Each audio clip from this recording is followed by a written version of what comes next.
الحمد لله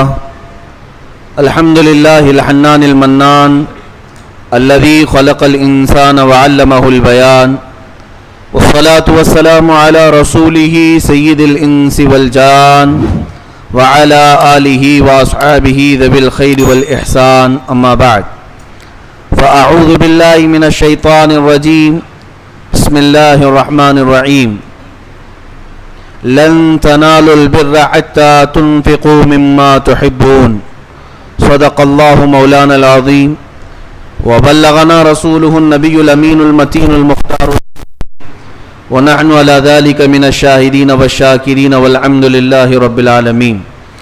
بارگاہ رسالت معاب صلی اللہ علیہ وسلم میں درود پاک کا ہدیہ پیش کریں۔ اللہم صلی علی سیدنا و مولانا محمد معدن الجود والکرم وآلہ واصحابہ الکرام وابنہ الکریم وبارک وسلم صلاۃ دائمۃ سرمدا ابدا۔ سب سے پہلے آپ تمامی حضرات کو اسلامی نیا سال خوب مبارک ہو۔ اللہ تعالیٰ یہ سال خیر و برکت والا بنائے۔ میرے عزیزو، ہم ایک نئے سال میں داخل ہو چکے ہیں۔ قمری مہینوں کے اعتبار سے ہمارا یہ نیا سال ہے اور زندگی بہت تیزی سے بڑھتی چلی جا رہی ہے۔ سالوں پہ سال گزرتے ہوئے جا رہے ہیں اور ہمیں ہماری موت کے قریب کرتے جا رہے ہیں، یا تو قیامت کے قریب ہم ہوتے جا رہے ہیں۔ میرے عزیزو، سال کے 2 مہینے یاد رکھے جاتے ہیں، خاص طور پر محرم الحرام کا مہینہ اور ذی الحجۃ الحرام، یہ دونوں حرمت والے مہینے ہیں۔ ذی الحجہ جو حج کا مہینہ ہے، عزت کے معنی میں عرض کر رہا ہوں، اور اس کے بعد محرم کا مہینہ ایک سال کے شروع میں آتا ہے اور ایک سال کے سب سے آخر میں آتا ہے۔ ہمارا اسلامی سال محرم سے شروع ہوتا ہے اور ذی الحجہ پر ختم ہوتا ہے، لیکن ان دونوں مہینوں میں آپ ایک تاریخ یاد رکھتے ہیں۔ محرم کا چاند نظر آتے ہی ہر علاقے میں جہاں جہاں اہل سنت و جماعت ہیں، وہ اہل بیت اطہار کی قربانیوں کا ذکر شروع کر دیتے ہیں۔ قربانیاں بہت ہوئی ہیں، لیکن اس میں رسول اللہ کے گھر والوں کی جو قربانیاں ہیں وہ ایک الگ رنگ رکھتی ہیں۔ سیدنا امام علی مقام سید الشہداء امام حسین رضی اللہ تعالیٰ عنہ کا ذکر خیر شروع ہو جاتا ہے، ان کے اہل خانہ کا ذکر شروع ہوتا ہے، بلکہ عام ذہنوں میں محرم کے آتے ہی کربلا کا تصور بھی آ جاتا ہے۔ جنگیں تو بہت ہوئی ہیں، لیکن کربلا کی بات ایک الگ انداز رکھتی ہے۔ اسی طرح ذی الحجہ کے مہینے میں واقعات تو بہت سارے رونما ہوئے ہیں، لیکن اس مہینے میں اگر سب سے زیادہ کوئی بات یاد رکھی جاتی ہے تو وہ حضرت ابراہیم کی طرف سے دی جانے والی حضرت اسماعیل کی قربانی علیہم الصلاۃ والتسلیم۔ اس قربانی کو بھی یاد کیا جاتا ہے، بلکہ ہم بقرعید میں بھی یہی تذکرے کرتے ہیں کہ اللہ کی بارگاہ میں اپنے عزیز ترین بیٹے کی قربانی کے لیے سیدنا ابراہیم علیہ السلام تیار ہوئے۔ وہ 10 ذی الحجہ کو ہے اور یہ 10 محرم الحرام کو ہے، دونوں 10 تاریخ کو ہے۔ اسلامی سال شروع ہوتا ہے قربانی کے مہینے سے، اسلامی سال ختم بھی ہوتا ہے قربانی کے ذریعے سے۔ اس سے ایک عظیم درس ہے میرے عزیزوں، ایک عظیم درس ہے۔ یہ شہادت گہ الفت میں ہے قدم رکھنا، لوگ آسان سمجھتے ہیں مسلمان ہونا۔ یہاں پر قدم قدم پر تمہاری آزمائشیں ہیں، اور بغیر قربانی دیے ہوئے اگر تم یہ سمجھتے ہو تو قرآن کیا کہتا ہے، سنو۔ احسب الناس ان یترکوا ان یقولوا آمنا وهم لا یفتنون، 21ویں پارے کی آیت ہے۔ رب تعالیٰ فرماتا ہے، کیا لوگ یہ گمان کر کے بیٹھے ہیں کہ ایمان لانے کے بعد انہیں چھوڑ دیا جائے گا اور انہیں آزمایا نہیں جائے گا؟ جو بھی ایمان لایا ہے اسے قربانی کے لیے تیار رہنا ہوگا۔ قربانی کا مطلب صرف اور صرف گردن پر چھری چلانا نہیں ہے. قربانی کے ہزار انداز ہیں, الگ الگ طریقے ہیں. گردن پر چھری چل جائے یہ الگ قربانی ہے, لیکن آپ کو یہ بات بھی یاد ہونی چاہیے جس چیز کو تم عزیز رکھتے ہو اس چیز کو دے دینا یہ بھی قربانی ہے. مال اگر تمہیں عزیز ہے اور اس مال کو اگر آپ نے دے دیا ہے تو مال کی قربانی. اگر وقت دیا ہے, وقت نہ ہونے کے باوجود اللہ کی بارگاہ میں وقت کی قربانی دیا ہے, اولاد کی قربانی دیا ہے, شہر کی قربانی دیا ہے, یعنی اپنا وطن چھوڑ دیا, یہ ہجرت کر گیا, اپنے وطن کی قربانی دیا. قربانی کے بہت انداز ہیں, لیکن یہ طے نہیں ہے کہ تمہارے ساتھ کون سی قربانی کا امتحان لیا جائے گا. جس کا ایمان جس قدر اعلیٰ ہو اس سے اسی طرح کی قربانیاں لی جائیں گی, امتحانات ہوں گے. صحابہ اکرام رضوان اللہ تعالی علیہم اجمعین آزمائے گئے, انہوں نے جانوں کی قربانیاں دی ہیں, جانوں کے نذرانے پیش کیے ہیں, بچوں کے نذرانے پیش کیے ہیں. میرے عزیزو, آج تمہاری اگر اتنی بڑی حیثیت نہ بھی ہو تو لیکن یہ بات طے ہے کہ کوئی نہ کوئی چیز تمہیں قربان تو کرنا ہی ہوگا. اگر ایمان ہے, اگر ایمان پر باقی رہنا ہے, کم سے کم کس چیز کی قربانی ہوگی. مثال کے طور پر میں آپ کو بتاؤں, ایسا زندگی میں کبھی موقع نہیں آیا کہ تمہیں اپنی گردن کی قربانی دینے پڑے. ہو سکتا ہے کبھی ایسی نوبت نہیں آئی, کبھی ایسی مڈ بھیڑ نہیں ہوئی کہ تمہیں گردن کی قربانی دینے پڑے. ہو سکتا ہے نہ آیا ایسا موقع. یا یہ بھی ہو سکتا ہے کہ زندگی بھر کبھی مال کی قربانی دینے کی بھی نوبت نہیں آئی. یہ بھی ہو سکتا ہے کہ زندگی بھر کبھی اولاد کی قربانی دینے کی نوبت نہ آئے. یہ بھی ہو سکتا ہے کہ اپنے شہر وطن رشتہ داروں کی قربانی دینے کا بھی موقع نہ ملے. لیکن ایک بات طے ہے, ایک بات طے ہے, چاہے غریب ہو کہ امیر ہو, چاہے کمزور ہو کہ طاقتور ہو, ایک قربانی تو دینا ہی ہے, وہ ہے خواہشات کی قربانی. وہ اپنے خواہشات اور اپنے نفس کی قربانی. یہ ہر ایک کے ساتھ ہے, یہ پیسے والے کے ساتھ بھی ہے اور غریب آدمی کے ساتھ بھی ہے. اور اسی لیے رسول کریم صلی اللہ تعالی علیہ وسلم نے اس قربانی کو بڑا جہاد فرمایا کہ جو اپنے نفس کی قربانی دے دے اس نے بڑا جہاد کیا ہے. اور گردن کی قربانی دینے والا وہ جہاد اصغر میں شریک ہوا. اب آپ اندازہ کر سکتے ہیں میرے عزیزوں کہ آپ کو قربانی تو دینا ہی ہے. اور آج کے دور میں سمجھتا ہوں سب سے زیادہ جو تمہیں قربانی کا اور اپنی کسی چیز کو پیش کرنے کا یا لٹانے کا کوئی موقع ملتا ہے تو وہ صرف اور صرف یہی ہے کہ دنیا کے ایسے عظیم چیلنجز تمہارے سامنے ہے کہ پوری دنیا مٹھی میں آ گئی ہے, گناہوں کے ڈھیر لے کر کے آئی ہے. اب تمہارا کٹھن امتحان ہے. وہ زمانہ اچھا تھا جب چھوٹی بڑی تلواریں لے کر چاہے زنگ آلود ہی کیوں نہ ہو میدان میں اتر جاتے تھے, مقابلہ آرائی ہوتی تھی اور جہاد میں شریک ہو جاتے اور اپنی گردنوں کا نذرانہ دے دیتے. ان کے ساتھ اتنے معاملات نہیں تھے جو آج ہیں. لیکن آج کے زمانے میں نہ تلواروں کی نہ چاقو چھری کی یہ جنگیں نہیں ہیں. آج جو تمہارے ساتھ سب سے بڑی جنگ لڑی جا رہی ہے وہ انٹرنیٹ کی جنگ ہے.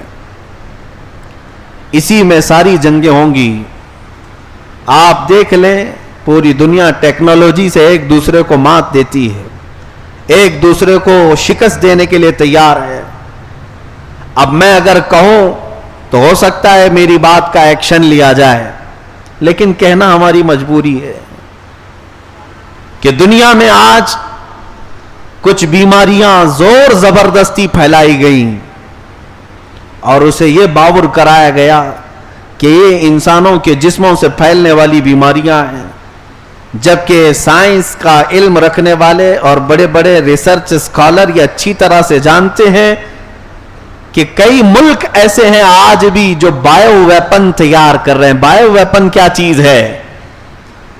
لیبارٹری کے اندر، لیب کے اندر ٹیکنالوجی کے مدد سے وائرس تیار کرنا اور دوسری کنٹریز میں چھوڑ دینا. یہ وائرس کی ایجاد، وائرس کی پیداوار، یہی انٹرنیٹ کے دور میں دیکھنے کو مل رہی ہے. یہ جو اگلا دور آنے والا ہے، انہی جنگوں کا دور ہے. انہی کے درمیان آپ سب کو اپنی قربانیاں بھی دینی ہے اور اپنے آپ کو بچا کر کے بھی رکھنا ہے. عزیزان گرامی وقار، میں ان حالات پر بعد میں آتا ہوں، لیکن مجھے تاریخ کے کچھ اوراق آپ کے سامنے کھول کے رکھنے ہیں. جس اسلام کو آج آپ اپنے گلے سے اور سینے سے لگا کر رکھتے ہیں، یہ اسلام اتنی آسانی سے تمہاری مسجدوں میں نہیں آیا ہے. یہ اسلام تمہارے گلی کوچوں میں آج اتنی آسانی سے نہیں آیا ہے. تم اگر یہ سمجھتے ہو کہ پھولوں کی سیج پر سج کر یہ ہمارے گھر تک آیا ہے تو تمہاری خام خیالی ہے. یہ ہم تک اگر پہنچا ہے، اس کے لیے کئی قربانیاں، کئی لوگوں کے خون اس میں گئے ہیں. تمہیں اندازہ بھی نہیں ہے میرے عزیزو. اس بات کا المیہ تو ہے، اس بات کی تکلیف بھی ہے مجھے کہ ہمارے بچے ہماری تاریخ سے واقف نہیں اور پڑھتے بھی نہیں، پڑھنا بھی نہیں چاہتے. ان قربانیوں کا جب میں ذکر کرتا ہوں تو رونگٹے کھڑے ہو جاتے ہیں. سلطان محمود غزنوی کی بات ہے کہ جب ایک قلعے کو فتح کرنے کے لیے وہ اپنے بہت ہی طاقتور ہاتھیوں سے اس قلعے کے پھاٹک کو ٹکر دے رہے تھے. فوج بھی تھی، لیکن قلعے کے پھاٹک پر بہت نوکیلے کیل چبھے ہوئے لگے ہوئے تھے. جیسے ہی ہاتھی ٹکر مارنے کے لیے آتے، ہاتھیوں کی سونڈ پر یا ان کے سروں پر وہ کیل دھس جاتے اور ہاتھی درد سے کراہتے ہوئے پیچھے ہٹ جاتے. اور اس کے علاوہ کسی کو وہ پھاٹک توڑنے کا اور اس پھاٹک کو کھولنے کا راستہ بھی نہیں تھا، طاقت بھی نہیں تھی. جانتے ہو تاریخ میں نے جب پڑھی، محمود غزنوی کی فوج میں 2 شہزادے تھے جو آل رسول تھے، سادات میں سے تھے. انہوں نے روز دیکھا کہ ہاتھ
میری باتیں اس لیے نہیں ہوتی کہ تم جنگ کے میدان میں اتر جاؤ، میری باتیں اس لیے ہوتی ہیں کہ اپنے دین کو ہلکا نہ سمجھو. آسمان سے یا زمین سے کہیں سے بھی کوئی طوفان آئے، میرا دین حق تھا، حق ہے اور حق رہے گا. اس بات پر یقین رکھنے کے لیے ہم آپ کو ابھارتے ہیں، اس کے علاوہ اور کیا مسئلہ ہے؟ میرے عزیزوں، رسول کریم صلی اللہ تعالی علیہ وسلم کے صحابہ کی جو آزمائشیں ہوئی، کن کن معاملات پر انہوں نے قربانیاں پیش کی ہیں، مال کی بھی، اولاد کی بھی، جائیداد کی بھی، اور ساتھ ہی اپنے خواہشات کی بھی. ہر طرح کی قربانیوں کی مثالیں میں تمہارے پاس رکھ سکتا ہوں. آپ کو اندازہ ہوگا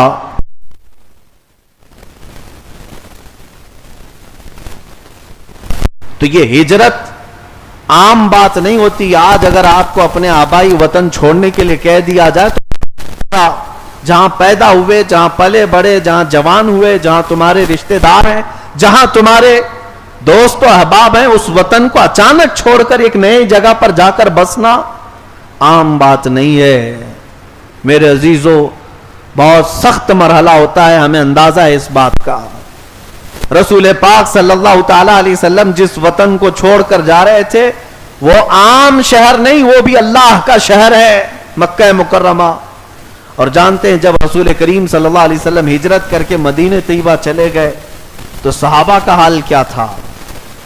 صحابہ یہ سوچتے کہ حضور وہاں ہیں تب بھی ہماری سن رہے ہوں گے، یہاں رہیں گے تب بھی ہم ایمان پر رہیں گے. نہیں، وہ صحابہ کا ایمان ایسا تھا کہ کفرستان میں رہنے سے بہتر ہے کہ میرے آقا کے قدموں میں کھجور کی گھٹلیاں کھا کر کے رہیں. بڑی بڑی جائیدادیں چھوڑ کر کے وہ مکہ سے نکلے تھے. اور ایک ایسی ہی تاریخ کے جھروکوں میں بات ملتی ہے. حضرت ام سلمہ کا نام سنا ہوگا.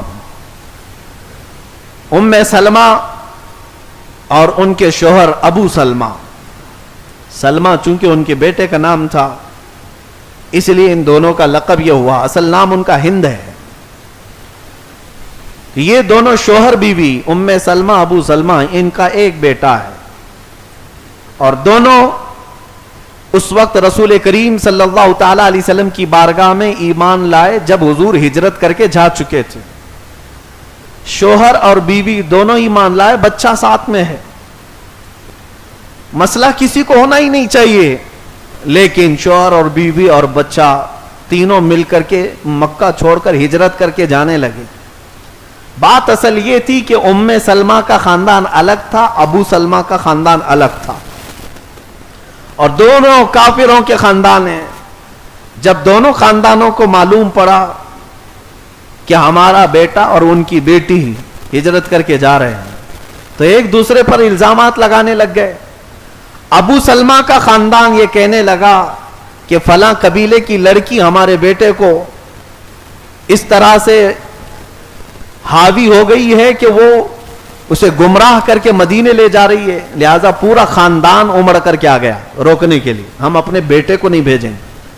اور ام سلمہ کا خاندان کہ یہ ہمارے خاندان کی بیٹی ہے، اس کو فلاں خاندان کا بیٹا لڑکا لے کر کے جا رہا، حالانکہ دونوں شادی شدہ ہیں. اب ان دونوں شوہر اور بیوی کے معاملات کو لے کر دو بڑے خاندان مکہ کے میدان میں آ گئے جھگڑا کرنے کے لیے.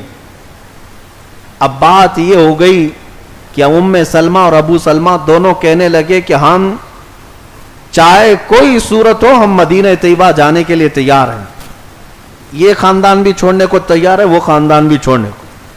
اب دونوں خاندان والوں نے دیکھا کہ ہمارا بیٹا بھی نہیں مان رہا، ان کی بیٹی بھی نہیں مان رہی، تو بچے پر آ گئے کہ بچہ جو ہے یہ نہیں لے جا سکتے.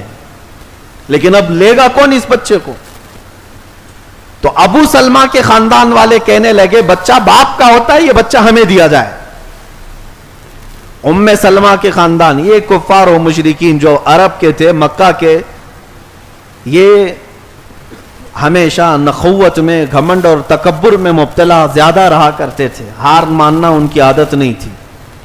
ام سلمہ کے خاندان والے کہنے لگے نہیں، بچہ ماں کا ہوتا ہے.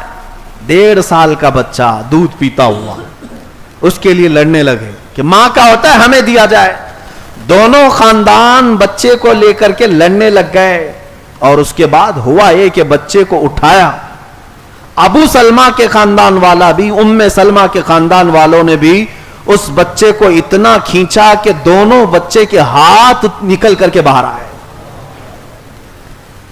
خاندان والوں نے بچے کے ہاتھ اکھیڑ لیے ماں اور باپ کے سامنے. ام سلمہ کس کا نام ہے میں آج آپ کو بتاؤں. کون ہے یہ خاتون؟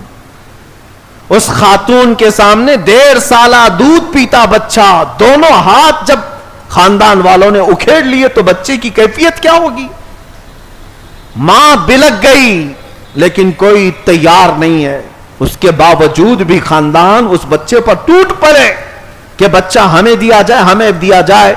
چند منٹوں کے بعد دیکھا گیا تو بچے نے دم توڑ دیا.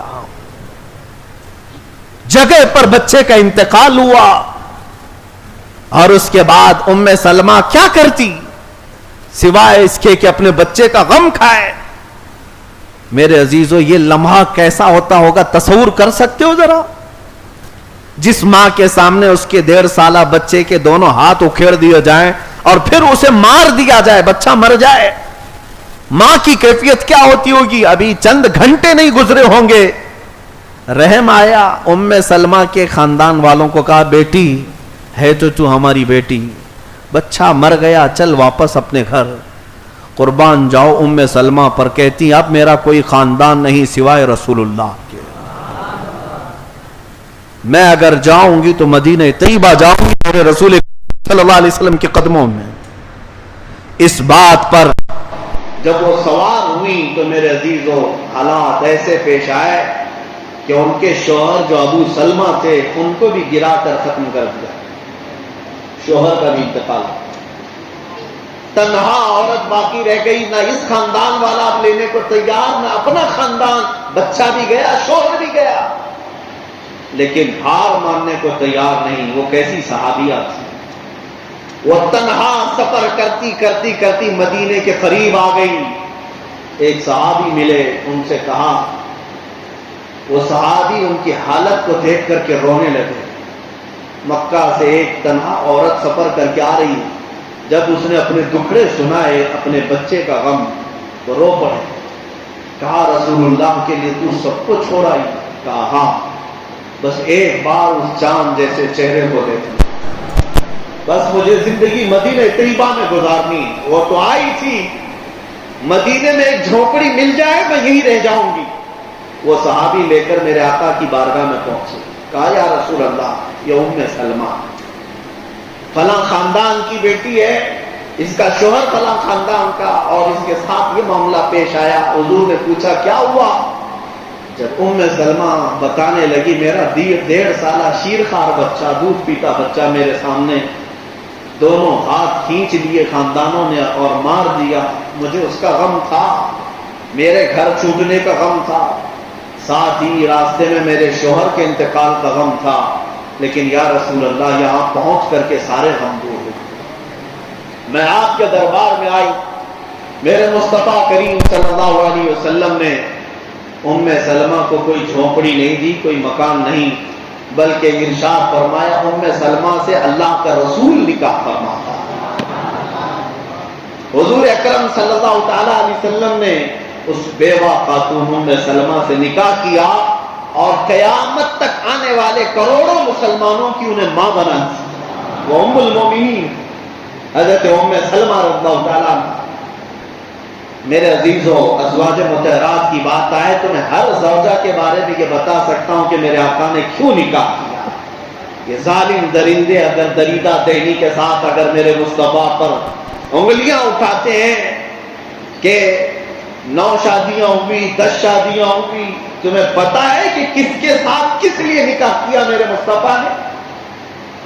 صرف اور صرف دل جوئی کے لیے. ایک وہ خاتون جو اپنے سارے خاندان چھوڑ کر آئی ہو, اپنے بچے کا غم کھا کر آئی ہو, اپنے شوہر کی جدائی برداشت کر رہی ہو, اس بیوہ خاتون کو مدینے میں آنے کے بعد اگر میرے مصطفیٰ نے اپنایا ہے تو یہ دنیا کا سب سے بڑا انصاف ہے, یہ دنیا کا سب سے بڑا عدل ہے. خیر میرا ٹاپک الگ نہ ہو جائے. 10 بیویوں پر اعتراض کرنے والوں کو چاہیے کہ پہلے 16,810 بیویوں والوں کی خبر لیں. ہاں, ہمیں پتا ہے کہ کس کی 16,000 بیویاں ہیں. میرا ٹاپک الگ نہ ہو جائے. اس پر مزید تعجب کی بات یہ ہے کہ جس کی 16,000 بیویاں ہیں وہ ایک ہی رات میں سب سے شباشی بھی کرتے ہیں. یہ بھی ہے، لاجک بھی نہیں پتا ہے، منطق سے بھی سمجھ میں نہیں آتا. ہر بیوی کے پاس ایک ایک منٹ بھی جائے تو 24 گھنٹے میں 16,000 سے زیادہ منٹ ہیں. ہاں کیلکولیشن کر کے دیکھ لیں. لیکن یہ بات مجھے آج اسے بھی عرض کرنی پڑی کہ 10 یا 9 بیویوں کے متعلق حضور کے اعتراض کرنے والے. تمہیں پتا اگر عورتوں کے ہی معاملات کی بات ہوتی، نبی پاک صلی اللہ تعالیٰ علیہ وسلم 25 سال کی عمر میں 40 سالہ بیوہ سے نہیں شادی کر رہے ہوتے. 40 سالہ بیوہ سیدہ خدیجہ سے نکاح کیا، اور ایسا بھی نہیں کہ نکاح کر کے سال 2 سال کے بعد پھر دوسری بیویوں سے، بلکہ 25 سال تک صرف حضرت خدیجہ کے ساتھ حضور پاک نے ازدواجی زندگی گزاری. جب تک ام المومنین حضرت خدیجہ باحیات تھی میرے آقا نے کوئی دوسرا نکاح نہیں کیا. حضرت خدیجہ کے انتقال کے بعد پھر دوسرے نکاح کیے، لیکن ہر نکاح میں حضور پاک صلی اللہ علیہ وسلم کے دیکھیں گے تو ایک عظیم مقصد کا فرما. جن بیویوں کو میرے آقا نے اپنایا ہے وہ یا تو مطلقہ تھی یا تو بیوہ تھی، یا کہیں سے ظلم کے ساتھ آئی ہوئی تھی. اللہ کے نبی نے اپنے حرم میں ان کو جگہ دیا. بہرحال میں جو عرض کر رہا تھا وہ قربانی. آپ میں سے یہ بتاؤ کون ام سلمہ کی اولاد جیسی اور اپنے شوہر جیسی قربانیوں کو پہنچ سکتا ہے؟ کس کے اندر اتنا جگر ہے جو اپنی اتنی قربانیاں سہ سکے؟ آج کے زمانے عزیزان گرامی، یہ اولاد کی قربانی 1-2 کے ساتھ نہیں، بہت ساری مثالیں تمہارے پاس. مدینے کی اس خاتون کے بارے میں آپ نے سنا ہوگا، اپنا 1-1.5 سال کا یا 2 سال کا دودھ پیتا ہوا بچہ لے کر حضور پاک صلی اللہ علیہ وسلم کے پاس آ گئی جب حضور کے صحابہ جہاد میں جا رہے تھے. کہا کہ یا رسول اللہ اس کو بھی قبول کر. کہا اس کو کیا کریں گے؟ وہ رونے لگی کہ مدینے کی ہر خاتون جس کے جوان بیٹے ہیں وہ سب آپ کے ساتھ بھیج چکی. کسی کا شوہر، کسی کا بھائی، کسی کا بیٹا آپ کے ساتھ ہے. میرے پاس کچھ نہیں سوائے اس بیٹے کے. میرا شوہر شہید ہو چکا ہے، بس یہ بیٹا میرے پاس ہے. اس کو لے آئی ہوں کہ کم سے کم یا رسول اللہ اس کو آپ قبول کر لیں. اس کا کیا ہوگا؟ وہ خاتون کہتی ہے میں جانتی ہوں میرا بیٹا تیر اور تلوار نہیں چلا سکتا، لیکن آپ مجاہد صحابہ کے ہاتھ میں دے دیں، جب دشمنوں کی طرف سے تیر چلے تو میرا بچہ ڈھال کے کام آ سکتا ہے، اس کو بچانے کے لیے استعمال کیا جا سکتا ہے. یہ وہ قربانیوں کا ذکر میں کر رہا ہوں میرے عزیزوں، جو آج دل پر پتھر باندھ کر کے بھی کوئی کھڑے ہونے کو تیار نہیں. ان کی اولاد کی قربانیاں، ان کے اپنے مال و متاع کی قربانیاں.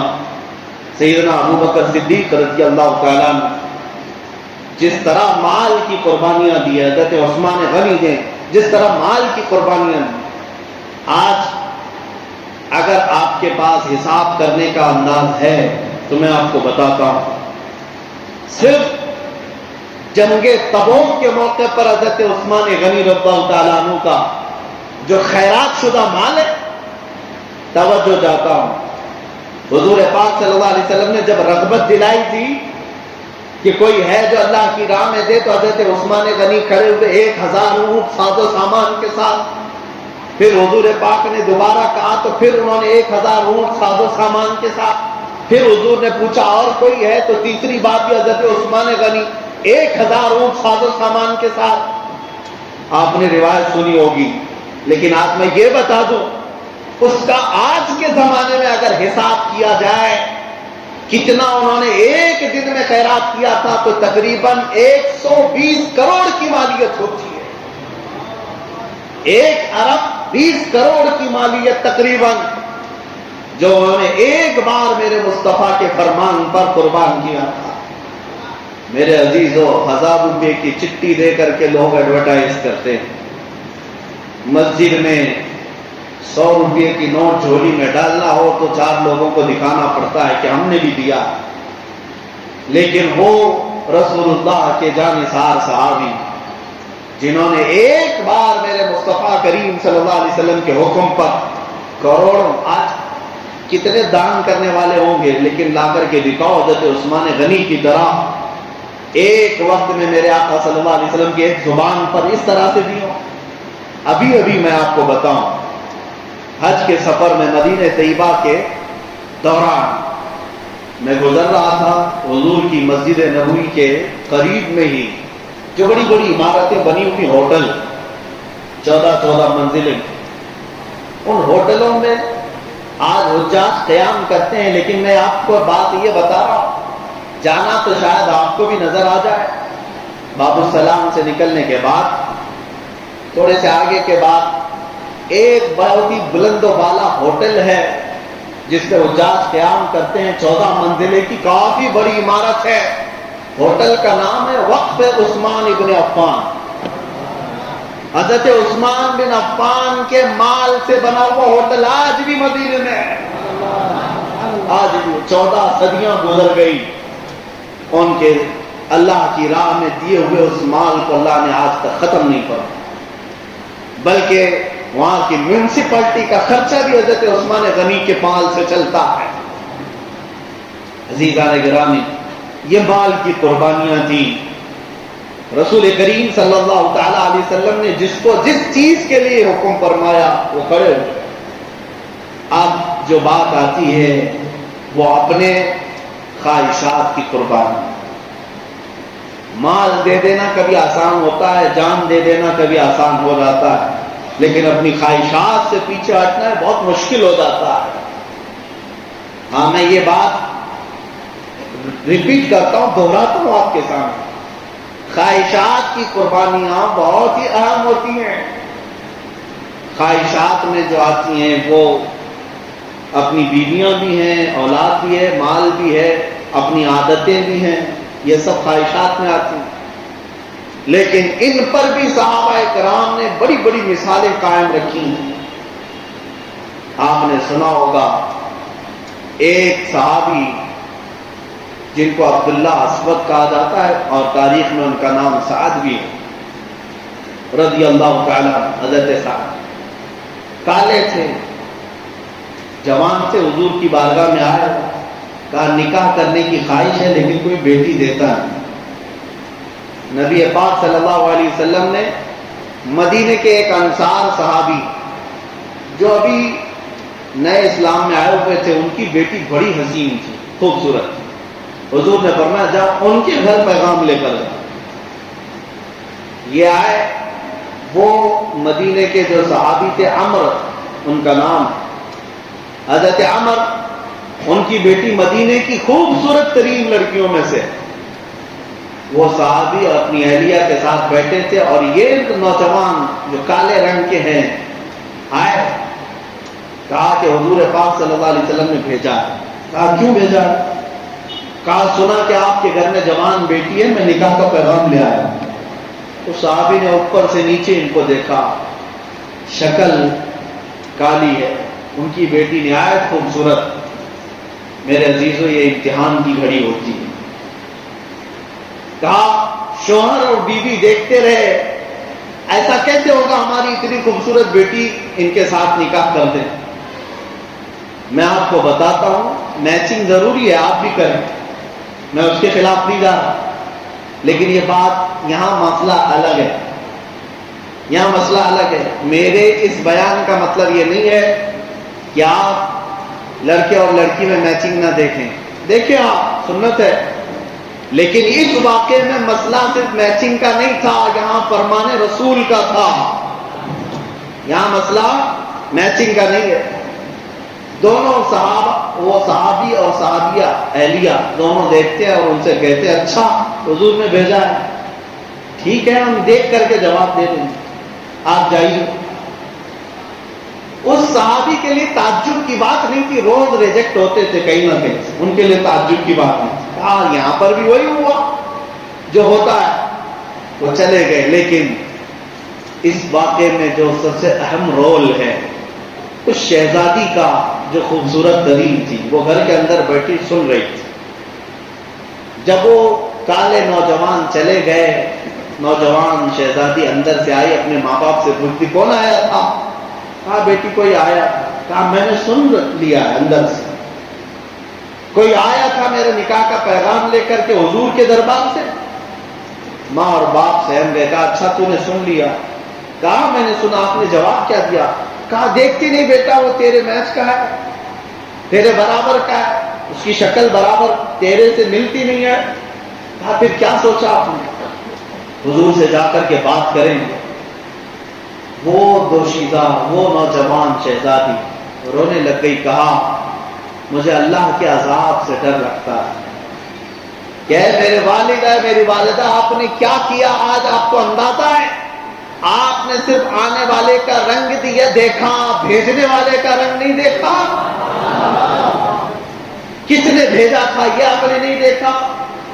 قسم رب ذوالجلال کی، اگر رسول اللہ نے اس کو بھیجا ہے تو زندگی بھر میں اس کی نوکرانی بن کر رہنے کو تیار ہوں، اس لیے کہ میرے آقا کی طرف سے ہے۔ یہ ہے خواہشات کی قربانی میرے نبی کے نام پر۔ خواہشات کی قربانی۔ کون سی خوبصورت لڑکی نہیں چاہتی کہ اس کا شوہر اچھا خاصا ہو، لیکن اس لڑکی کے دل سے اگر خواہشات ختم ہوئی تو صرف رسول اللہ کی رضا کے لیے۔ اب ماں اور باپ دونوں نے اپنی بیٹی کی بات سنی تو دوڑتے ہوئے مسجد نبوی کی طرف گئے، جبکہ رسول کریم صلی اللہ تعالیٰ علیہ وسلم کے پاس وہ صحابی پہلے سے جا کر سنا رہے تھے کہ میں گیا تھا، میں نے بات رکھی لیکن انہوں نے ٹال مٹول کیا۔ اللہ کے حبیب صلی اللہ علیہ وسلم ابھی ان کی بات سن رہے تھے کہ پیچھے سے دوڑتے ہوئے یہ ماں باپ بھی آ گئے لڑکی کے۔ یا رسول اللہ معاف فرما دیں، خطا ہو گئی، آپ کے فرمان پر عمل کرنے میں تاخیر ہو گئی، ہماری بچی نے ہمیں بتا دیا، ہم معافی چاہتے ہیں اے اللہ کے نبی، ہم راضی ہیں اس پیغام سے، ہم اپنی بیٹی اس نوجوان کو دینے کے لیے تیار ہیں۔ اللہ کے رسول صلی اللہ تعالیٰ علیہ وسلم نے ان کی خطا معاف فرمائی، اور مسجد نبوی میں میرے آقا صلی اللہ تعالیٰ علیہ وسلم نے نکاح کا یہ جشن رکھا۔ نکاح کا مسئلہ وہیں طے ہونا تھا، لیکن یہ وہ دن تھا جب اللہ کے حبیب صلی اللہ علیہ وسلم کو جنگ احد کے لیے رات کو نکلنا تھا، جنگ میں جانا تھا۔ نبی پاک صلی اللہ تعالیٰ علیہ وسلم نے حضرت عبداللہ جن کو سعد کہا گیا، ان کے پاس مال دیا، کچھ صحابہ سے لے کر کے حضور نے ان کو مال دیا، کہا شادی کا سامان لے لے، تجھے آج گھر بسانا ہے، پیسے تو تھے نہیں، مال تھا نہیں، کہا شادی کا جہیز خرید کر کے لا، تو اپنی بیوی کو کہاں رکھے گا؟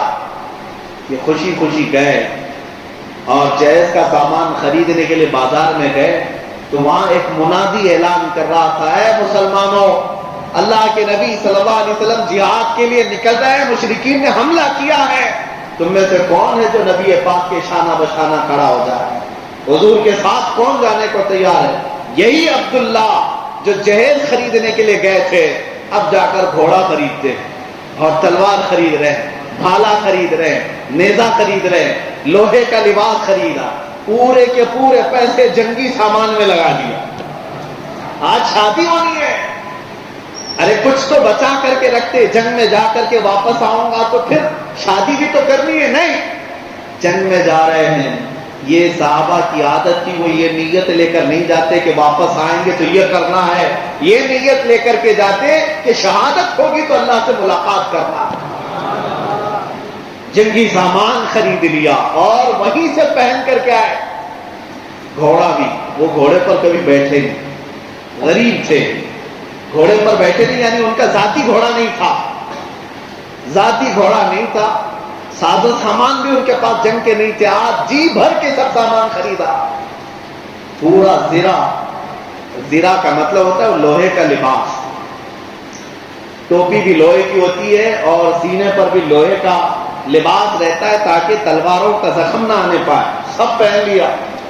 صبح کے وقت جب صفیں لگی صحابہ کی، اس میں یہ بھی شامل تھے، اور میدان جنگ میں جب طبلہ بجا اور جنگ گھماسان کی ہونے لگی، نبی پاک صلی اللہ علیہ وسلم اونچے ٹیلے سے دیکھ رہے تھے، ایک صحابی کو بلایا اور کہا یہ جو نوجوان دکھ رہا ہے زرہ کے ساتھ، لوہے کی ٹوپی کے ساتھ، نئے گھوڑے کے ساتھ، یہ کون ہے؟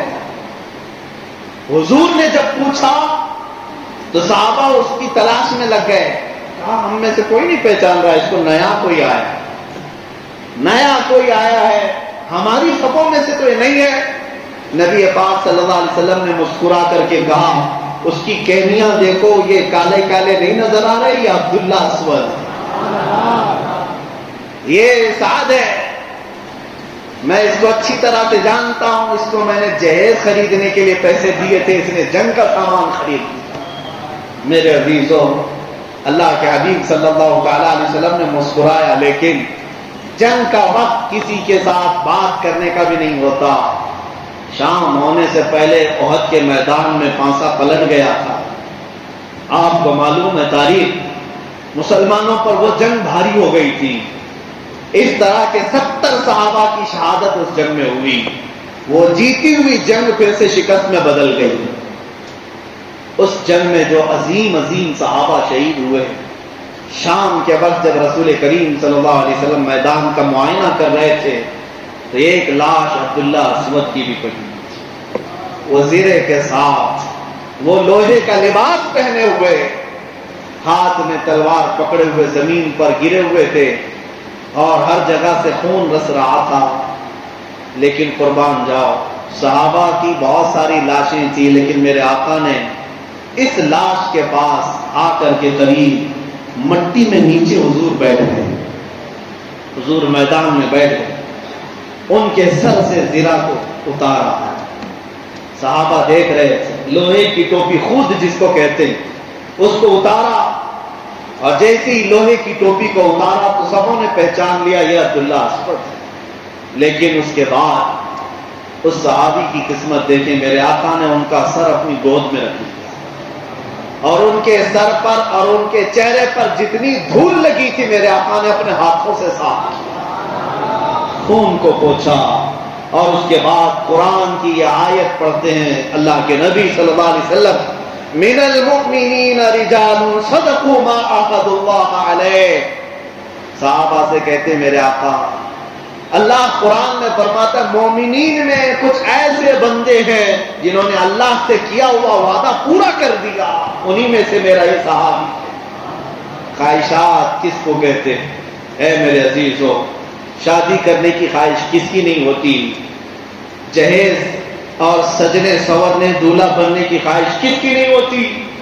لیکن خواہشات کی قربانیاں، یہ بہت بڑی قربانیاں ہیں، اور اس کے بعد وہ زرہ، وہ خون، وہ تلوار، وہ گھوڑا، جنگ کے بعد جب مدینے لایا گیا، رسول پاک صلی اللہ علیہ وسلم نے سب کو جمع کیا اور اس انصاری صحابی کی جو بیٹی تھی ان کو دیا اور کہا میں نے رات میں ان کا نکاح پڑھایا تھا، یہ اس کی وارث ہوئی۔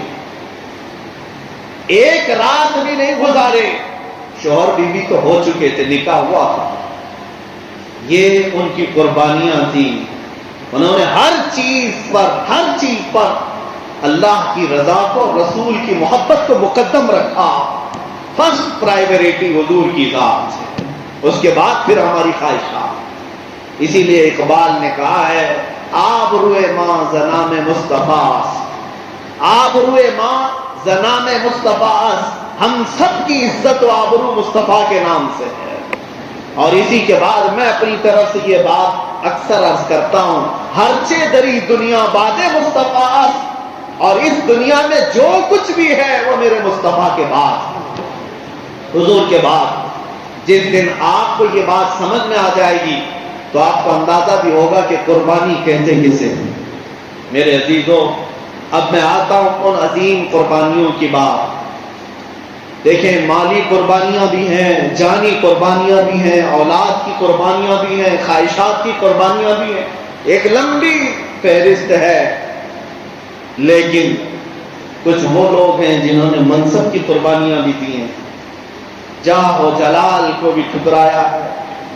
یہ وہ لوگ ہیں جن کو اللہ تعالیٰ نے تخت شاہی دیا، لیکن انہوں نے ٹھوکر مار اور واپس آ گئے۔ یہ قربانی نہیں ہے تو اور کیا ہے؟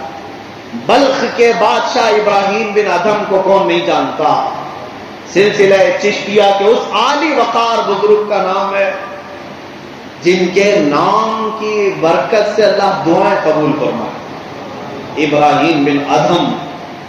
یہ عام صرف فقیر اور درویش کا نام نہیں لے رہا، بلخ کے بادشاہ کا تخت بھی سجا رہتا، شاہانہ کرو پر بھی ہے، فوجی دستے بھی ہیں، کنیزائیں بھی ہیں، محل میں سب کچھ تھا عیش کے لیے. لیکن ایک بار ایسا دل میں خیال آیا کہ جو قلبی سکون مجھے چاہیے وہ یہ بستر پر نہیں مل رہا. کئی واقعات پیش آئے ان کے ساتھ، اور وہ اپنا شاہی دربار چھوڑ کر کے جب نکلے تھے، ایک گدڑی آپ کے جسم پر تھی اور اس پہ ٹاکے مارتے رہتے سوئی اور دھاگا لے کر. بہت دور ایک ندی کے کنارے اپنا بسیرا کر لیا. وزیر اور بہت سارے سپاہی پریشان تھے، کیونکہ آپ کی طرح حکومت چلانا سب کے بس کا کام نہیں تھا. ایک آپ کا فرما بردار وزیر ڈھونڈتا ڈھونڈتا آپ تک پہنچ بھی گیا. دیکھا اس بادشاہ کی آج حالت یہ ہے کہ گدڑی پہنا ہے، ہاتھ میں سوئی دھاگا ہے اور تاک رہا ہے. خاموشی کے ساتھ وزیر جا کر کھڑا ہوا. جو شاہانہ طریقے ہوا کرتے تھے شاہی دربار کے، اسی انداز میں کہا، بادشاہ سلامت، یہ آپ نے کیا حال بنا رکھا ہے؟ چلے محل میں، تخت آپ کا انتظار کر رہا ہے، مسند اور کرسی آپ کا انتظار کر رہی ہے. آپ نے آنکھیں اٹھائی اور دیکھا کہ میں جس کو سب چھوڑ کر کے آیا، یہاں تم بھی پہنچ گئے. بات کرتے کرتے ان کی سوئی دریا میں گر گئی. کہا کہ تم میرے بڑے فرما بردار ہو، تم میرے وزیر ہو، سپاہی ہو، وفادار ہو. کہا بالکل، میں آپ کا وفادار ہوں، سچا ہوں آپ کا، اس لیے تو یہاں تک آیا. ابراہیم بن ادم نے کہا، اگر تو میرا سچا وفادار ہے، دیکھ میری سوئی دریا میں گری ہے، لے کر آ. جا وہ ڈھونڈ کر لیا. کہا اتنا بڑا سمندر اور آپ کی اتنی چھوٹی سوئی میں کیسے ڈھونڈ سکتا ہوں؟ کہا تو نہیں لا سکے گا. پھر ابراہیم بن ادم نے سمندر کی طرف، دریا کی طرف دیکھ کر کہا، اے اللہ کی مخلوق، میں نے دنیا سب ترک کر دیا ہے اس رحمان کے لیے، کیا میری ایک چھوٹی سوئی کوئی مچھلی لا سکتی ہے؟ تاریخ میں موجود ہے ہزاروں مچھلیاں اپنے منہ میں سونے اور چاندی کی سوئیاں لے کر باہر آئیں.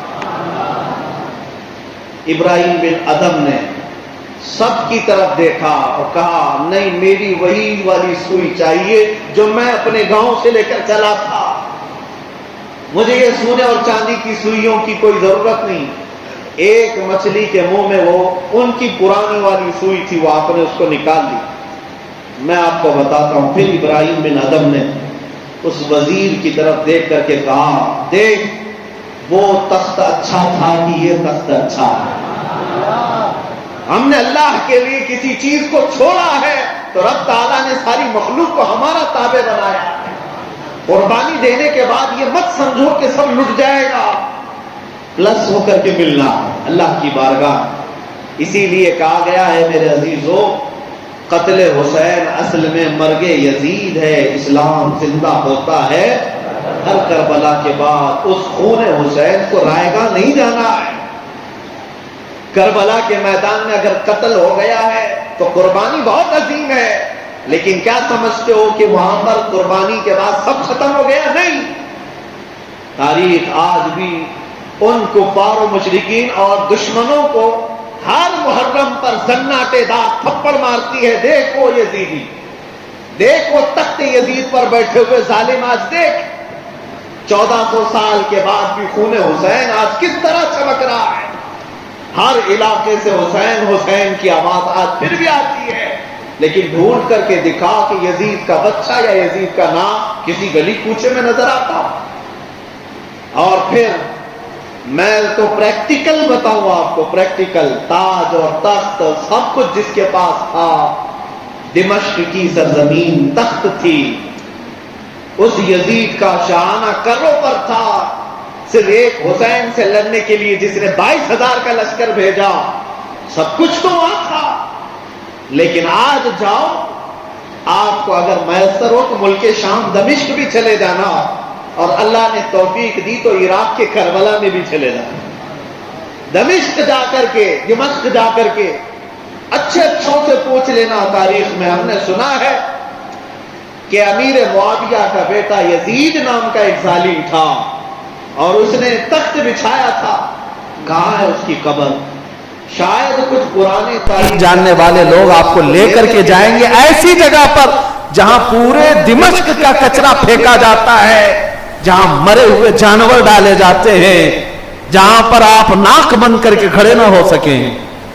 اور پھر آؤ عراق کی سرزمین پر، اور پھر کسی بھی ایک مسلمان سے پوچھو، سنا ہے یہاں ایک میدان تھا کربلا کا، اور وہاں پر میرے رسول کی آل کے ٹکڑے ٹکڑے کر دیے گئے تھے، کیا وہ جسم ٹکڑے کرنے کے بعد بکھر گیا؟ نہیں، تمہیں ہر کوئی وہاں ہاتھ پکڑ کر کے لے جائے گا اور میدان میں ایسا کھڑا کرے گا میرے عزیزوں، جانے کے بعد پتہ چلے گا یہاں کوئی قتل، یہاں کوئی خون، یہاں کوئی ٹکڑا نہیں. 14 صدیوں کے بعد بھی آج ایک عظیم بادشاہ کے محل کی طرح حسین کا جھنڈا لہرا رہا ہے. قربانیاں دینے کے بعد رائے گاہ نہیں جاتی، ایک بات یاد رکھے. اور ان ظالموں کو بھی میں دعوت دیتا ہوں، تم اگر ہمارے خون کے پیاسے ہو تو لے لو یہ خون، اگر تم ہماری جان کے پیاسے ہو تو لے لو یہ جان. جس دن چاہتے ہو پھانسی پر چڑھنے کے لیے، ابھی آپ کے سامنے مولانا نعت پڑھ رہے تھے نظمی میاں رحمت اللہ علیہ کی، انہوں نے بھی یہ کہا ہے عشق گر جرم ہے تو سزا دی جائے. ہمارا جرم کیا ہے؟ حضور سے بے پناہ عشق کرتے ہیں، محبت کرتے ہیں، یہی تو درد ہے دنیا کو. میں یہی کہتا ہوں، دعوت دیتا ہوں، عشق گر جرم ہے تو سزا دی جائے، پر شرط یہ ہے کہ یہ در محبوب پر دی جائے. بس اتنی ہے خواہش، تو اتنی ہے. اور اگر آج کے زمانے میں میں کہوں حضور کے دربار پر اگر ہمیں موت کی سزا نہ بھی دی جائے تو یقین اتنا ہے کہ تم جس تختہ دار پر بھی چڑھاؤ گے، پھانسی کا پھندا تم بعد میں لگاؤ گے، چہرہ مصطفیٰ پہلے ہم دیکھیں گے، دیدار ہم کریں. اتنا یقین لے کر کے ہم چلتے ہیں. میرے عزیزوں، قربانیاں رائے گاہ نہیں جاتی، ضائع نہیں ہوتی. اتنی بات یاد رکھو، ڈرو نہ کسی بات سے، نہ تمہارے مال کی قربانی دینے سے گھٹتا ہے مال، کبھی نہیں. یہ یاد رکھو، اللہ کا وعدہ ہے، برحق ہے. تم اگر مال کی قربانی دیے ہو تو کبھی مال کم نہیں ہونا ہے، اور اگر جان کی قربانی دی ہے تو یہ بھی یاد رکھو کہ جان کی قربانی بہت سارے رنگ لے آتی ہے، بہت سارے رنگ لے آتی ہے. ایک بات کی طرف میں آپ کو لے چلتا ہوں، چلو کوئی قربانی کی بات نہیں، نہ مال کی نہ جان کی. بیٹھتے ہیں گھر میں، سارے کواڑ سارے دروازے بند کر بیٹھتے ہیں، صرف پکائیں گے، کھائیں گے اور سوئیں گے. مجھے بتاؤ کب تک جئیں گے؟ 80 سال 90 سال؟ ارے زیادہ بیٹھو گے تو بڑی بیماریاں لگیں گی. زیادہ آرام سے رہنے والوں کو ہم نے بڑے بڑے بھیانک بیماریوں میں مبتلا دیکھا ہے، کہاں کہاں سے آتی ہیں پتہ ہی نہیں چلتا. اور اس کے بعد بھی تو مرنا ہی ہے. سارے دروازے بند رکھو، ساری کھڑکیاں بند رکھو، پورے جسم کو سینیٹائزر کر لو، ماسک بھی پہن لو، لیکن کوئی ماسک، کوئی سینیٹائزر، کوئی کھڑکی کا دروازہ ملک الموت کو نہیں روک سکتا. اتنی بات طے ہے، سب کو پتا ہے، ملک الموت کو کھڑکی اور دروازہ کھول کے آنے کی ضرورت نہیں پیش آتی. میرے عزیزوں، ماں کے پیٹ میں جو بچے زندہ ہیں، 9 مہینے سے پہلے اگر ان کے دنیا میں آنا نہ لکھا گیا ہو، ملک الموت پیٹ کے اندر سے بھی بچے کی روح نکالتے ہیں. کیا مرے ہوئے بچے نہیں پیدا ہوتے؟ اگر اس بچے کو دنیا میں زندہ رہنا نہ لکھا گیا ہو، وہ ماں کے پیٹ کے اندر سے بھی روح کو قبض کرتے ہیں. یہ تو کوئی مسئلہ نہیں. لیکن اب میں یہ بات عرض کر رہا ہوں، جب مرنا ہی ہے تو ایڑیاں رگڑ رگڑ کر کے مرنے سے تو بہتر ہے کہ اللہ اس کے رسول کا نام بلند کر کے دنیا سے جائے. اور تمنا یہ کیوں نہ رکھیں کہ اللہ تعالی ہمیں شہادت کی موت عطا فرمائے، شہادت کی موت عطا فرمائے. میرے عزیزوں، ہم 10 روزہ یہاں پر اجلاس کیا کرتے تھے، وہ تاریخ مجھے یاد ہے، اور وہ سما یقیناً وہ کولپیٹ اور مومن محلے کی ہی شان ہے جو یاد حسین سے بھر جاتا تھا. آج میں محرم کی تاریخ ہے، لیکن صرف ایک دن کے لیے آپ کے ہاں حاضر آیا. کوئی زیادہ ٹینشن بھی نہ لے لیں ہبلی کے، اس لیے کہ بہت سارے ہمارے رشتہ دار وہ ٹینشن میں آ جاتے ہیں. 3 مہینے پہلے 1 مہینے کے لیے یہاں آ گیا تھا, اب محرم آ گیا تو پھر 10 دن کے لیے آ گیا ہو. نہیں, صرف آج 1 دن کے لیے آیا ہوں. یہ اس لیے بھی اعلان کر رہا ہوں کہ کمری پیٹ والے, انڈی پمپ والے سارے لوگ سکون سے رہے, کوئی ٹینشن نہ لے. لیکن آج 1 دن میں ہی یہ جو یاد حسین کی ایک جھلکی میں دے کر جانا چاہتا ہوں, تاکہ اگر موقع رہا, اللہ نے زندگی باقی رہی, تو عاشورہ کے دن اگر حاضری ہو گئی تو شہادت کی بات بھی ضرور عرض کروں گا انشاءاللہ. امام عالی مقام سید الشہداء کی قربانیوں کی بات کرتا ہوں. میں نے قربانی کے ٹاپک پر آپ سے کلام کیا آج, صحابہ کی قربانیاں, میرے آقا صلی اللہ تعالی علیہ وسلم کے عظیم جانثاروں کی قربانی. اس پر مزید ایک بہت بڑی قربانی کا میں ذکر کروں آپ کو, اللہ کے نبی صلی اللہ علیہ وسلم. میں آپ کو ایک بات بتاتا ہوں, ہماری ٹیم جب کام کر رہی ہوتی ہے 7-8 لوگ, ابھی میرے ساتھ ایک بڑا ہی صدمہ ہوا تھا. ہمارے ایک ساتھی اچانک انتقال کر گئے.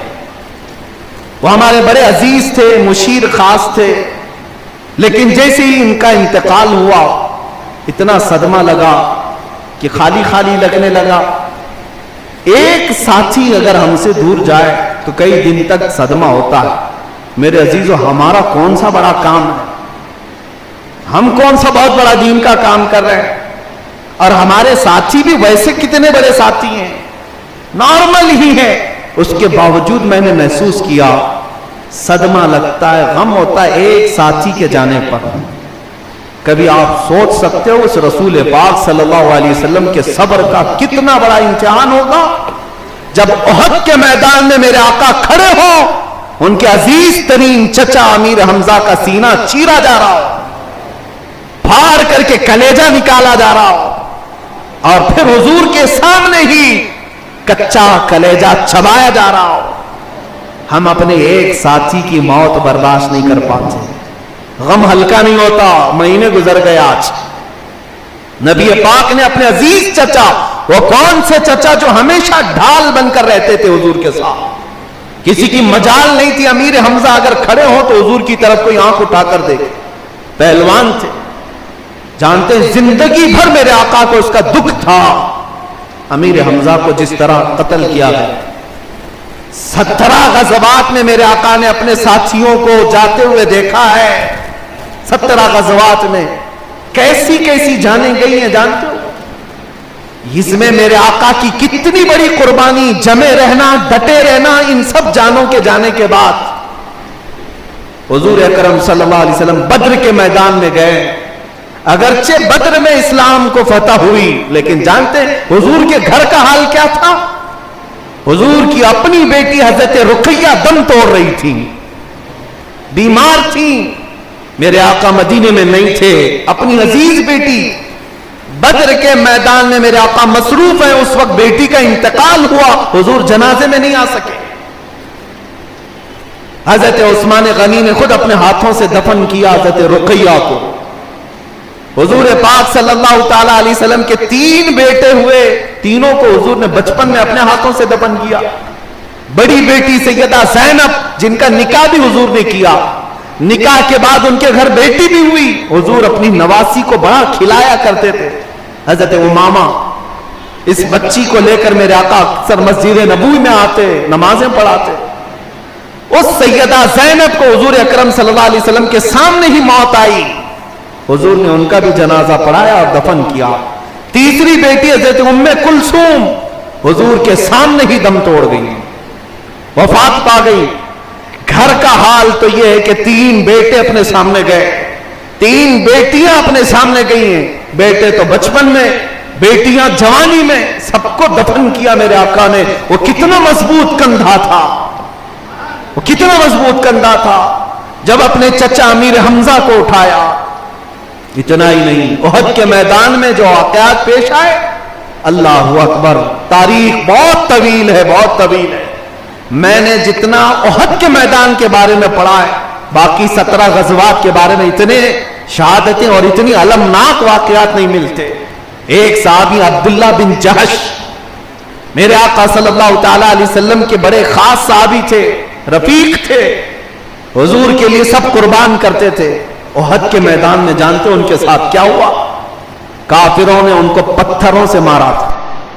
اور جب وہ شہید ہوئے تو ان کے ہاتھ پیر سب کاٹے گئے، ناک کان ہونٹ سب کاٹے گئے، اتنے اتنے ٹکڑے کیے گئے. اور کافروں نے حضرت عبداللہ بن جہش کے جسم کے ٹکڑوں کو ایک دھاگے میں پرو کر ہار بنا کر پہن لیا تھا. یہ بھی رسول اللہ نے اپنے آنکھوں سے دیکھا. تصور کرو ہے میرے عزیزو، تمہارا اگر کوئی ساتھی تمہارے سامنے جس کے ساتھ تم روز بیٹھ کر کے مشورے کرتے ہو، ایسے ساتھی کے جانے کا کتنا غم ہوتا ہے جانتے ہو؟ جنازہ اٹھانا مشکل ہو جاتا ہے جب ایک ساتھی چھوڑ جاتا ہے. نبی پاک نے یہ سارے المناک واقعات دیکھے. سعد ابن ربی احد کے میدان میں، میرے آقا ان کو اکثر پوچھتے تھے، کہاں ہے سعد؟ تھوڑی تھوڑی دیر پر حضور پوچھتے تھے. احد کے میدان میں جب سب شہادت پا رہے تھے، میرے آقا نے پوچھا سعد ابن ربی کو دیکھ لو زندہ ہے یا وہ بھی چلا. صحابہ ڈھونڈنے کے لیے آئے، پکار رہے تھے سعد ابن ربی ہے کہیں میدان میں؟ لاشوں کے نیچے سے آواز آ رہی تھی، ہاں میں زندہ ہوں. کئی لاشیں ہٹائی گئی تو سعد ابن ربی زندہ ملے، لیکن اس حالت میں کہ جسم پر 12 نیزے لگے ہوئے تھے، پیٹ پھٹا ہوا تھا. پیٹ پھٹا ہوا ہے، پیٹ کی چیزیں باہر، لیکن سانس چل رہی ہے ابھی. 2 صحابہ آئے، دیکھے 12 نیزے لگے، پیٹ پھٹ گیا ہے. انہوں نے پھر بھی پوچھا کیا ہوا؟ صحابہ نے کہا اللہ کے رسول نے تجھے پوچھا. وہیں سے کہنے لگے میں کامیاب ہوا رب کعبہ کی قسم. اے میرے ساتھیو جاؤ اللہ کے نبی کو میرا سلام کہہ دینا، میں وہاں تک نہیں پہنچ پاؤں گا. بلغ منی نبینا السلام، میرا سلام کہہ دو. لیکن جاتے جاتے اس صحابی نے یہ بھی کہا یاد رکھو اے میرے ساتھیو، تم اگر زندہ رہے اور تمہاری زندگی میں اگر کوئی حضور تک پہنچ گیا اس کا ہاتھ، تو قیامت کے دن تم نہیں معاف کیے جاؤ، انتقال کر دو. نبی پاک صلی اللہ علیہ وسلم نے ان صحابہ کا بھی جنازہ اٹھایا. انس بن نذیر ایک صحابی ہیں جن کے جسم کے ساتھ ایسا ہو گیا تھا کہ سوائے ان کی شہادت کی انگلی کے کچھ بھی نہیں ملا، کچھ نہیں ملا. مسل دیا گیا تھا گھوڑوں کے ٹاپ سے، صرف ان کی ایک انگلی ملی جس سے ان کی بہن نے پہچانا کہ یہ میرا بھائی انس بن نذیر ہے. باقی پہچان کے لیے کوئی چیز نہیں تھی. ہے میرے عزیزو، کیا یہ سارے جو منظر میں بتا رہا ہوں برداشت کے قابل ہے؟ سہ سکو گے آج؟ جسم پھٹا ہوا ہو، سر پھٹا ہوا ہو، کلیجے نکلے ہوئے ہو، کون دیکھ سکتا ہے آج؟ لیکن ان سارے المناک واقعات کو میرے مصطفیٰ نے دیکھا، اسی امت کے لیے دیکھا. اس پیغام کو ہم تک پہنچانے کے لیے ہزاروں قربانیاں ہیں.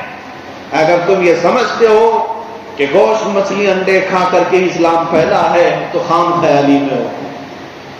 یہ شہادت کے الفت میں ہے قدم رکھنا. لوگ آسان سمجھتے ہیں مسلمان ہونا. اخیر میں اپنی گفتگو کے اختتام پر آتا ہوں. آج ہم عقیدت کے نذرانے پیش کرنے کے لیے آئے ہیں اس کربلا کے عظیم دولہ کی بارگاہ میں جس نے تاریخ رقم کر رکھی ہے. ایسی تاریخ کہ سب کے صبر جا کر کے وہاں ختم ہو جاتے ہیں، سب کے صبر جا کر ختم ہو جاتے ہیں. ایک بزرگ کے بارے میں نے پڑھا تھا، حضرت سیدنا غوث گوالیاری رحمۃ اللہ علیہ. وہ اپنی نواسی کے ساتھ جا رہے تھے، 8 سال کی بچی تھی. ڈاکو بیچ راستے میں آئے اور انہوں نے آپ کا جبہ کھینچا. آپ نے کہا چھوڑ دو. اولیاء میں اکثر یہ فطرت ہے معاف کرنا، رحم کرنا، صبر کرنا. آپ نے کہا میں صبر کروں گا، ان کو کچھ نہیں کہوں. پھر تھوڑی دیر کے بعد ان ڈاکوؤں نے آپ پر دھول ڈالی، مٹی ڈالی، چھیڑخانی کی. آپ نے کہا میں صبر کرتا ہوں، ان کو معاف کر. آگے بڑھتے رہے. لیکن وہ شریر گنڈے ایسے تھے. 8 سال کی بچی، ان کی نواسی ساتھ میں جا رہی تھی. ایک ڈاکو آیا، اس بچی کے کان میں جو بالیاں رہتی ہیں انگلی ڈال کر کھینچ دیا تو کان پھٹ گیا. چھوٹی بچی تھی، کان ہی تو پھٹا تھا، لیکن جلال اتنا آیا سیدنا غوث گوالیاری کو. آپ نے ان ظالموں کی طرف نظر اٹھائی، انگلی یوں اٹھائی، وہ ڈاکو اس طرح ہوا میں اچھلا کہ واپس آ کر زمین پر گر پڑا. اس کا بھیجا کھل گیا، مر گیا.